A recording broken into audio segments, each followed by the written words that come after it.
Hi friends, budget ஃப்ரெண்ட்லியாக குவாலிட்டியான knife வாங்கணும்னு நினச்சிங்கன்னா இந்த ப்ராடக்ட் வந்து கரெக்டாக இருக்கும். ஸோ இது பார்த்தீங்கன்னா அகாரோலேருந்து வர்றது. ஸோ இது வந்து பார்த்தீங்கன்னா மெஜஸ்டிக். இது கேலக்ஸிங்கிற கேட்டகரிக்குள்ளே வரும். அதே இது பார்த்தீங்கன்னா எலகண்ட் இருக்குது. அது பார்த்தீங்கன்னா 3 பீஸ் 499. இது 3 பீஸ் வந்து 284.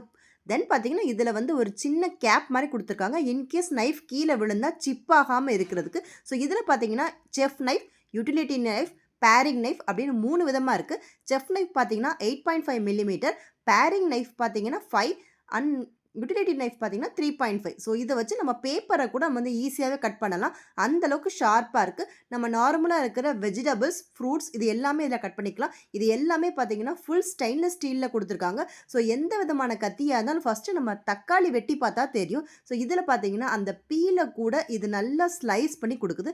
செராமிக் நைஃப்பில் தான் இப்படி வரும். ஸோ அதே இது இந்த குவாலிட்டிக்கு இந்த ப்ரைஸில் வந்து நமக்கு கிடைக்கிறது பார்த்தீங்கன்னா ரொம்ப ரேர் தான். ஸோ இப்போ இது வந்து ஆஃபரில் இருக்குது. நம்ம வந்து யூஸ் பண்ணிக்கலாம். ஸோ நம்ம நைஃப்லாம் பார்த்தீங்கன்னா நார்மலாக இருக்கும்போது பார்த்தீங்கன்னா ஸ்டெயின்லெஸ் ஸ்டீல் கொஞ்ச நாள்லேயே போகிற மாதிரி இருக்கும். பட் இதில் பார்த்தீங்கன்னா இது கட் பண்ண தான் உங்களுக்கு நல்ல ஷார்ப்பாக இருக்கும் அப்படின்னு சொல்கிறாங்க. ஸோ ஃப்ரூட்ஸு, மீட்ஸ் இது எல்லாத்தையும் ஒரு சிங்கிள் இதிலே கட் பண்ணிடுது. இது வந்து ஹேண்ட் வாஷ் தான் பண்ண சொல்லியிருக்காங்க. செராமிக் நைஃப் தான் நம்ம டிஷ் வாஷரில் போடணும். ஸோ நான் இதை டிஷ் வாஷரில் போட்டு ட்ரை பண்ணி பார்த்தேன். ஒன்றும் ஆகலை தான். அதுக்கப்புறமா பார்த்தீங்கன்னா இதை வந்து நம்ம மேக்னெட்டிக் இதுலேயும் வச்சுக்கலாம். ஸ்டீல் மட்டும்தான் மேக்னெட்டில் ஸ்டிக்